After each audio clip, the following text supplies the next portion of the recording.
Welcome back to Silent Husband Club. We've missed you.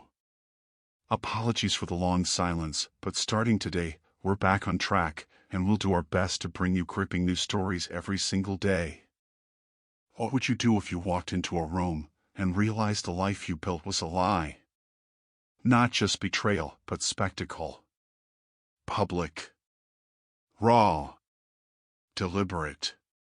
Some men would scream. Some would shatter. But I didn't. I simply began. If this story grabs you, don't forget to hit like, subscribe, and leave a comment. Your support helps keep these stories alive and ensures you don't miss what's coming next. The road ahead was empty, quiet, and too smooth, like the calm you feel just before something breaks. Streetlights flickered above like tired sentinels trying not to fall asleep. My fingers sat loose on the wheel, but my knuckles were pale. Not from rage. Not yet. From something colder. Something slower. That strange stillness that hits when your brain hasn't caught up with your gut. Hey babe, come get me. Maya's place. I'm kind of done here, she'd said. Her voice had that careless slur. The kind that flirts with danger but dares you to question it. I didn't ask where Maya lived. I already knew. Hunter's Bluff. Just 3 miles from our home. I'd dropped her off there before. Girls' night. Wine.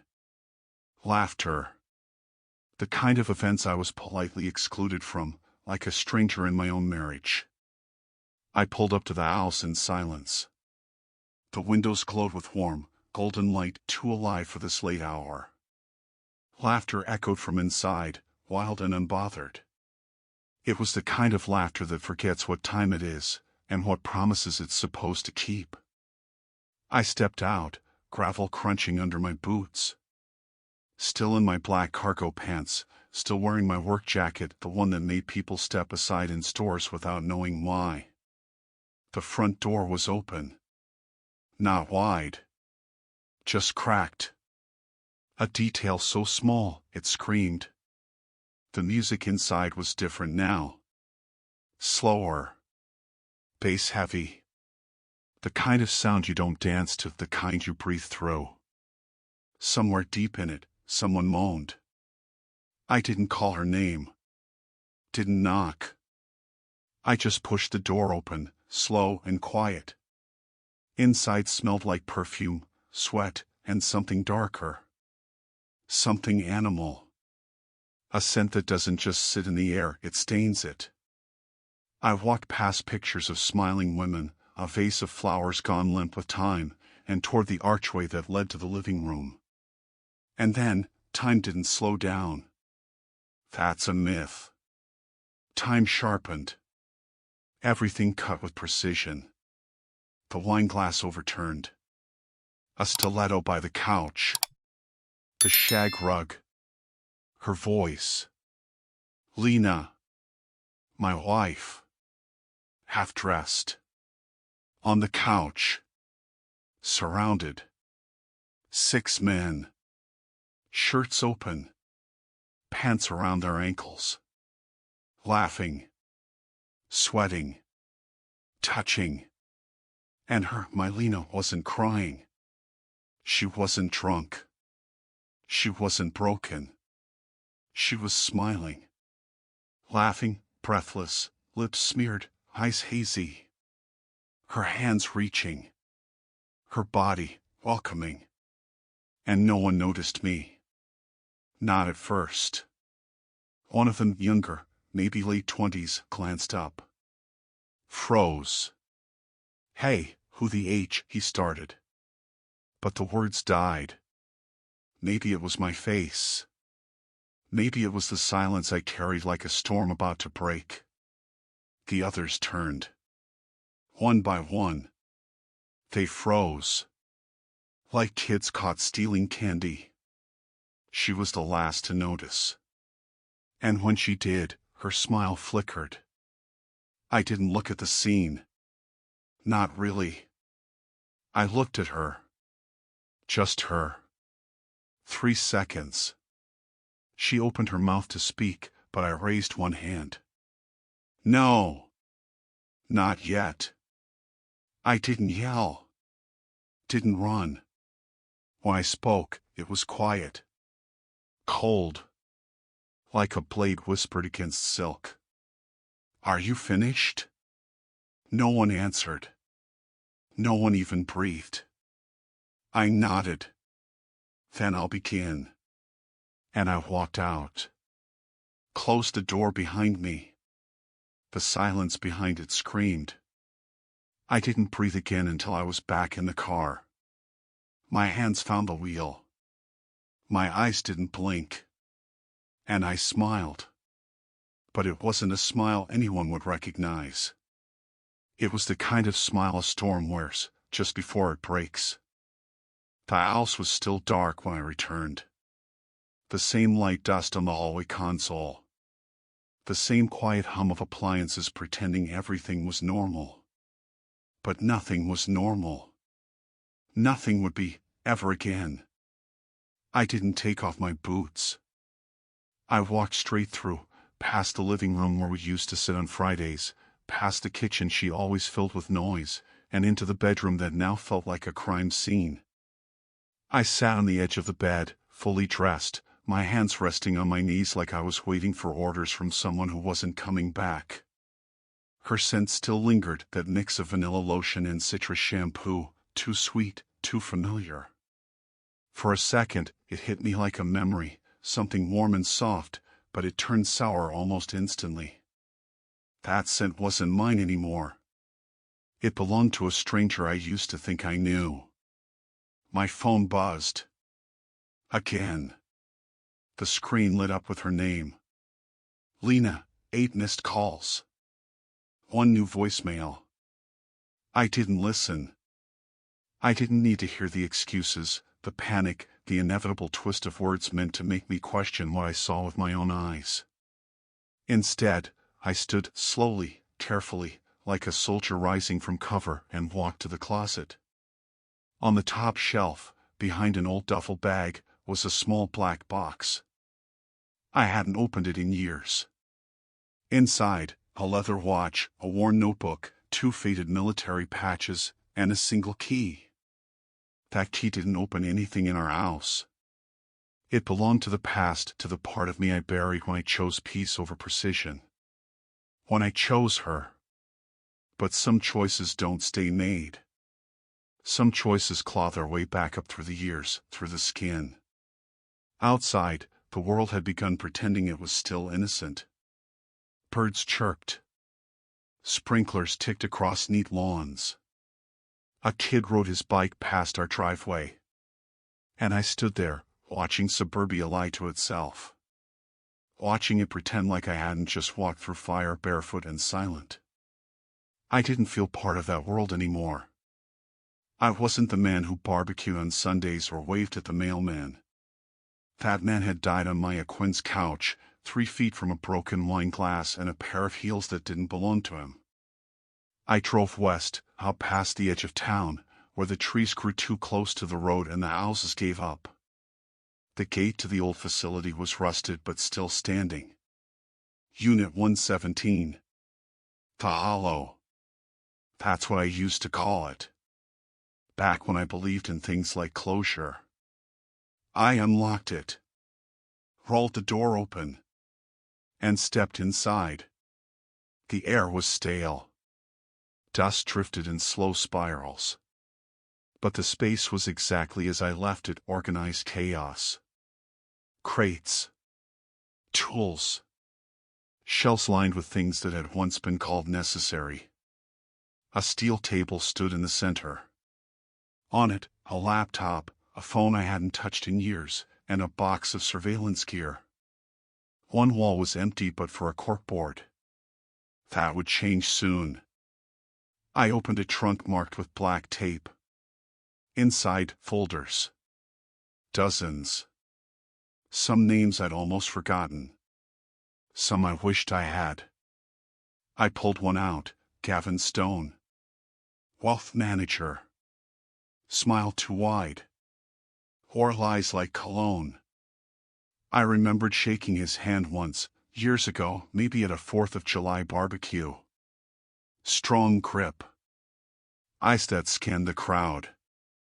The type that always calculated, even when laughing. Predator eyes. I powered up the laptop. Logged into an encrypted drive. A map loaded the town, zoomed in, dotted with red pins. Addresses. Routines. Weak points. The files were new. I hadn't planned this. Not consciously. But something in me had always known. One folder caught my attention, personal photos. I opened one, Lena, younger, leaning into me. Arms around my neck. The smile real, or so I used to think. I stared at it for a long second, then let it fall. It hit the concrete face down. I picked up a Sharpie. Wrote 6 names across the top of the board. True lines. Connections. Weaknesses. Each man would get his moment. Not out of rage. Not out of vengeance. That kind of heat burns too fast. I wanted something else. I wanted clarity. This wasn't revenge. This was correction. I didn't start with the loudest one. I started with the one who thought he'd already won, the man in the tailored suit, sitting high in his glass tower, selling smoke to people who never learned how to hold fire. Gavin Stone. The broker. The illusionist. I knew his rhythm. Knew the smirk he wore when the numbers looked good. Knew the way he gestured with one hand while hiding the knife in the other. He'd been at that party. His pants down like the rest of them. And he looked at me, startled, not ashamed. Men like him don't feel shame. They feel exposure. Threat. And I intended to deliver both. The coffee shop across from his firm had windows big enough to reflect your future back at you or shatter it if you looked too close. I sat there 3 days straight, learning his timings. His phone calls. His weak spots. On the 4th day, I slipped into the adjacent building through a service door, climbed 2 flights, and entered a maintenance closet I'd unlocked hours earlier. From there, a narrow vent gave me a clean line of sight into his corner office. Not illegal. Not yet. Just watching. Listening. The predator had become the prey. He sat in his throne of brushed steel and polished lies, laughing into his headset. Ride the dip, he told someone named Mitch. We bounce by Monday. Another lie. Another piece of someone else's trust sold for a better car. I recorded the call. Quiet. Precise. That night, after the office went dark, I entered through a clone keycard and planted a bug in the vent, small, silent, impossible to detect without tearing the whole system apart. Then I dug deeper. His passwords hadn't changed in 2 years. His shortcuts were still exactly where I remembered them. He had no idea that everything he built was about to turn against him. The next morning, I listened from across the street as he made another call, this time bragging about moving funds into offshore accounts, using names that didn't exist. One name did, though. CRP Ventures. I paused. Cassidy Ray Parker. My wife's initials. A corporation registered under a shell. The timeline was too clean. Too intentional. She hadn't just slept with them. She was in business with at least one of them. I felt the anger try to rise again, but I pressed it down. No fire. Not now. Only frost. Only focus. 2 days later, a brown envelope arrived at the regional SEC office. No return address. Inside, a flash drive, a ledger, a note typed in 12-point font that read, "Check the accounts." Then check the names. The storm came fast. Gavin's face was on the evening news within 48 hours. No cuffs yet, just sweat.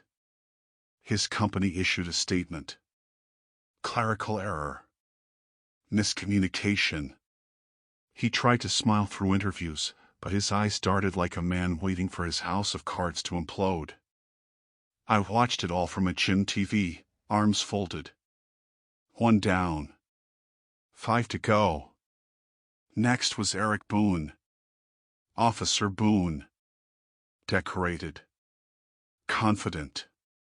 Sleeves rolled up to reveal a tattoo of an eagle clawing through a skull. Ironic, considering how much he'd sold his soul for a quiet deal behind the station walls. I followed him for a week. Same routine. Same arrogance. He laughed too loud. Slapped too hard on the back. I'd seen that same move at the party when he thought no one was watching. But now, someone was. And I was recording. He met a man in a windbreaker outside a rusted van near the rail yard. Another handshake. Another envelope. And inside the van? Boxes. Taped, unmarked. Maybe cash. Maybe drugs. I didn't care. The footage was clean. The badge number was visible.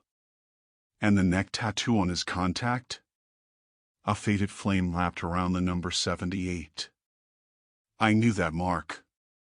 Eastline Sons. Old gang out of Camden. The implication was enough to unravel his entire career. I cross-referenced the man. Found a sealed record. A few hits on military intel networks I hadn't used in years.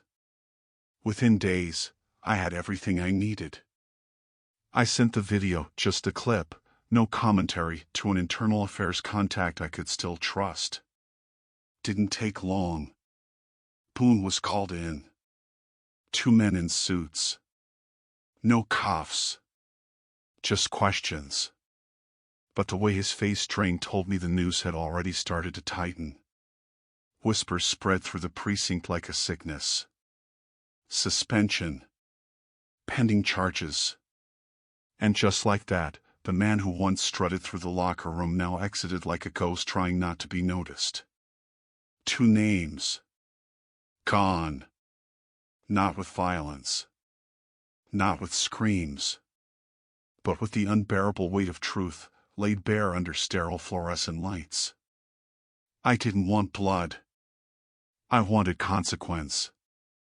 I wanted silence to fall on them like it had fallen on me, sudden, suffocating, and absolute.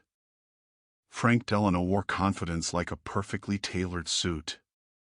He was the kind of man who never rushed a sentence, never broke eye contact in court, and never once believed he could lose. Judges chuckled at his jokes. Juries nodded before he even made his point. He didn't just defend criminals, he outcharmed justice. But beneath that polished smile and crisp tie was a man who bent the law until it snapped, all while telling himself it was for the greater good. And Frank? He'd been at the house that night too. That same warm grin. That same glint in the eye. As if what happened there was just another cocktail hour misstep, not the obliteration of someone's life. I watched him for weeks. Same steps. Same routines. Same smug walk through the courthouse, briefcase in hand like a symbol of how untouchable he thought he was. But I wasn't looking for flaws in his arguments. I was looking for the part of him that believed his own lies, and I found it in his ambition. Frank wasn't just clever. He was greedy. The kind of man who sees opportunity and forgets to look both ways. The plan was simple, bait the hook with something he couldn't resist.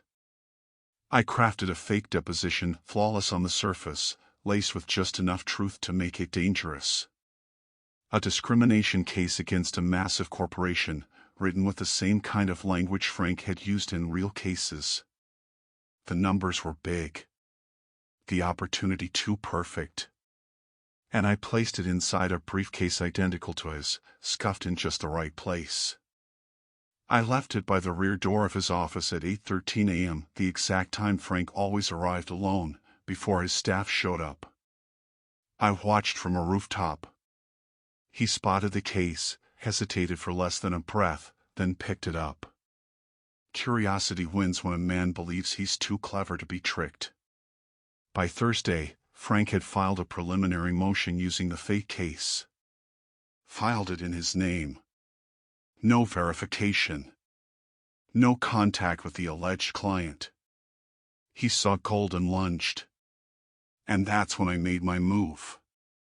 I sent a package to the real man, a quiet, elderly veteran with a copy of the forged deposition, a letter explaining how his name had been used, and a blind copied list of legal journalists. The story exploded. The veteran, wide-eyed and heartbroken, went on the news and publicly denounced Frank, accusing him of fraud. Delano stammered through denials. Blamed clerical errors.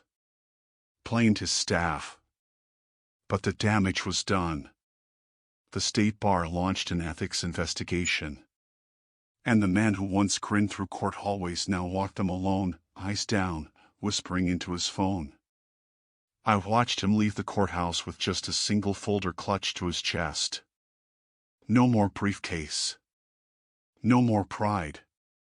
Just a man stripped of his armor. 3 down. Next was Darren Keyes, city councilman, family man, the face of every political billboard within 5 miles. He shook hands like it was performance art. Always smiling, always polished. But behind the handshakes and charity dinners, Darren lived a double life, one that came with passwords, aliases, and a preference for not leaving evidence. He thought he was careful. Discreet. But his mistake was assuming no one was watching. I wasn't just watching. I was already inside. A week earlier, I'd set up a client profile under a shell identity on a private escort platform, the same one Darren used under the name Art Pierce. We arranged a meeting for the same night he claimed to be hosting a fundraiser.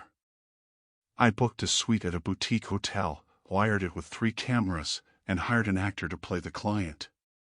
When Darren arrived dressed down in casual clothes, hat pulled low, he didn't recognize the trap. They met at the bar, exchanged pleasantries, and a thick envelope changed hands. That was all I needed. He left the suite smiling. By the time he reached the parking garage, the footage was already being uploaded to 3 local reporters I'd handpicked for their integrity and their taste for political blood. The next morning, the headlines shattered his world like a stone through stained glass. Councilman tied to secret escort ring. Leaked footage sparks inquiry. It wasn't explicit. It didn't need to be. The envelope, the false name, the contradiction in alibi, it all told the story without a single word. I watched from the back of the press conference as Darren stood, trembling, at the podium, reciting phrases like false narrative and political sabotage.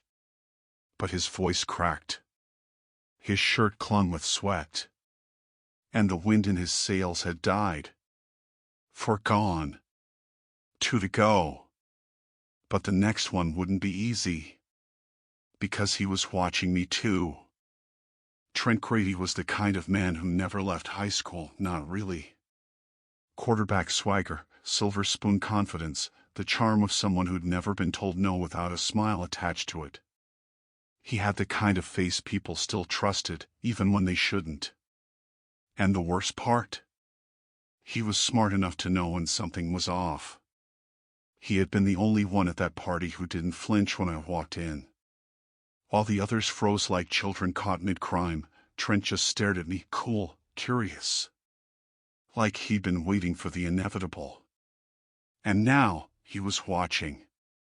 He trained 3 nights a week at a boxing gym tucked behind a rundown strip near the city's west edge. I'd been there once, Years ago, back when I still believed in discipline over damage. Trent wasn't disciplined. He hit hard but moved lazy. Relied on brute force instead of balance. He didn't expect to be tested. Men like him rarely were. But I wasn't there to test his fists. I followed him after.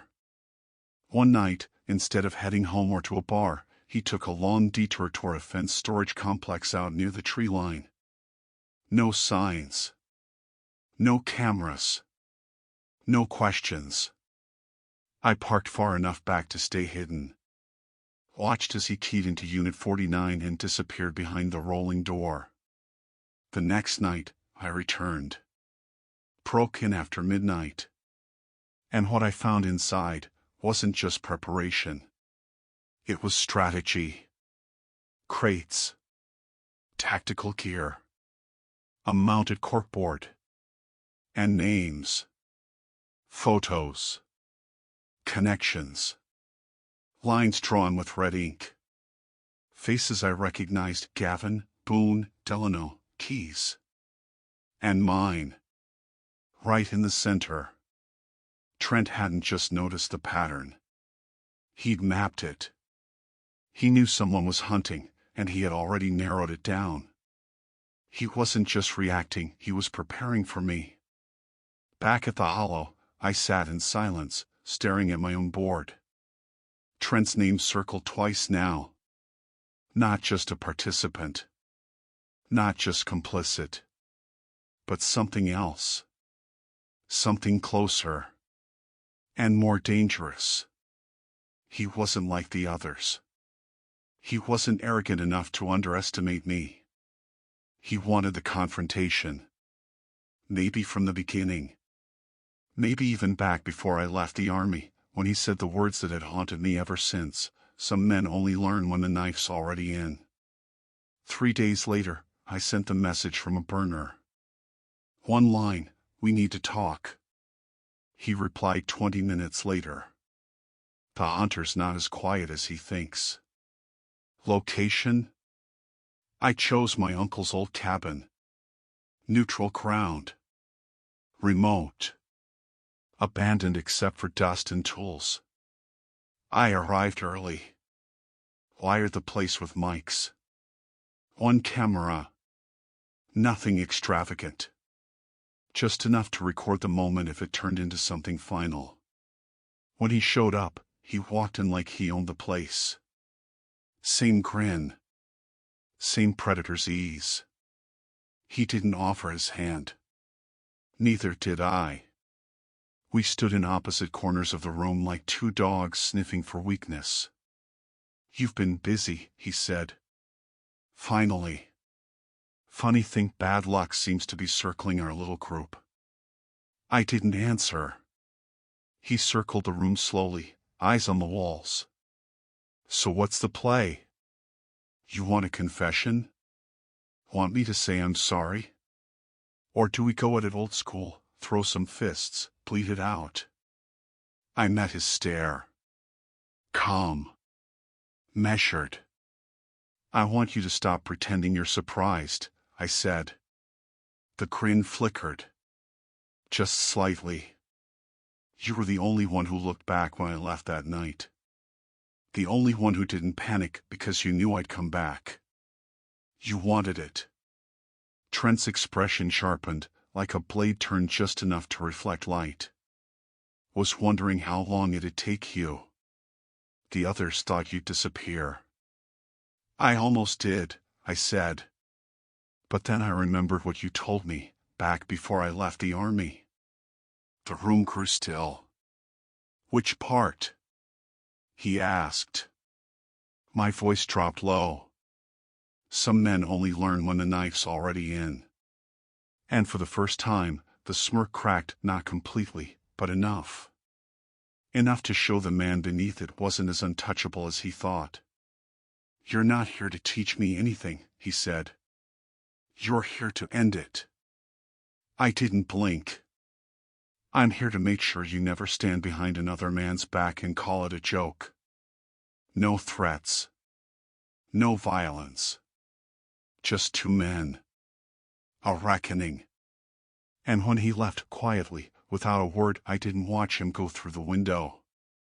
I watched the footage back hours later, frame by frame, until I saw it in his eyes, understanding. That was all I needed. 5 names. 5 stories. 5 moments of silence louder than any scream. 1 name left. And it was hers. I sat in the dark, the air around me still and cold, like everything was holding its breath. The list on the wall was almost complete. 1 last name. But this one wasn't scribbled in anger or vengeance. It was carved slow, deliberate, deeper than the others. Lena.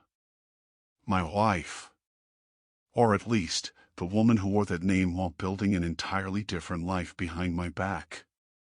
Every man on that board was a piece of the puzzle. But she had drawn the edges, framed the lie, and smiled while I stood in it. She hadn't reached out again in days. No new calls. No voicemails. Silence, but not the guilty kind. No, this silence had shape. Strategy. She was waiting. Not out of fear. Out of calculation. She knew me. Knew how I think. How I process. How I choose not to react when others would explode. She was betting I'd swallow it all, lock it up, and let it rot inside me like old war stories I never spoke about. But she was wrong. This wasn't the battlefield. This was something quieter. More surgical. And she had no idea how far I'd already gone. I didn't go to her. Not directly. I started with her world. Her job. Her social circle. I mapped it like the others' connections, patterns, vulnerabilities. But Lena wasn't sloppy. She never had been. She played clean. No paper trails. No bank records tied to Gavin. No obvious link to CRP Ventures except one. A voicemail, saved by mistake, on a backup phone she never used. I found it in a drawer at the Hollow, inside a box I hadn't looked through in years. Everything's set up, Gavin's voice said. She's on the paperwork, just not on the paperwork. You're covered. It was enough. I didn't want to ruin her. I wanted her to see the ruins. I mailed her the footage. No note. No threats. Just truth raw, unedited. The moment she laughed on that couch. The moment she saw me and still smiled. And then, the footage of Gavin's fall. Of Boone's interrogation. Of Delano, crumbling. Of Keys, stripped on camera. And Trent, walking away quiet, knowing he'd been outplayed. I gave her the silence I'd carried. Gave it back to her like a gift wrapped in static. 3 nights later, I heard her car in the driveway. I didn't move. The door opened. Slow. Deliberate.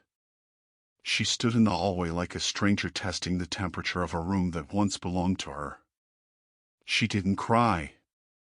Didn't speak. Just stared at me like she wasn't sure if I was still the man she married or the ghost of the man she buried. I saw it, she finally said. Her voice was low. Hollow. All of it. I nodded once. Why? She asked. I didn't answer right away. I wanted her to sit with the weight of that question. To feel it. When I walked into that room, I said, "You didn't look surprised. You looked finished. Like you were done with me. Like I never existed." Her lip trembled, but I kept going. "You broke something in me, Lena. But I didn't come apart. I didn't shatter. I got clear. She took a step forward, then stopped. So what now? You ruined me? Is that what's left? I stood. Slowly. Walked to the table between us and placed the envelope on it. Inside, the only copy of everything. The evidence. The map. The names. My work. You do that yourself, I said. Or you walk away, and I never hear your name again. Either way, you don't own me anymore. We stood there, two people who used to love each other, now trying to figure out what to do with the ashes. She didn't touch the envelope. Not then. But when she left, she took it with her. And I never saw her again. Some stories end in fire. Some in blood. Mine ended in silence. Thank you for watching.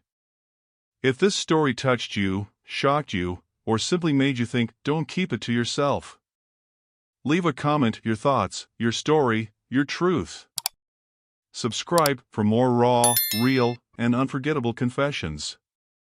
And if this story made you feel seen, share it. Someone else might need to hear it too. You're not alone here. This channel is a safe space for those who've been betrayed, broken, and rebuilt.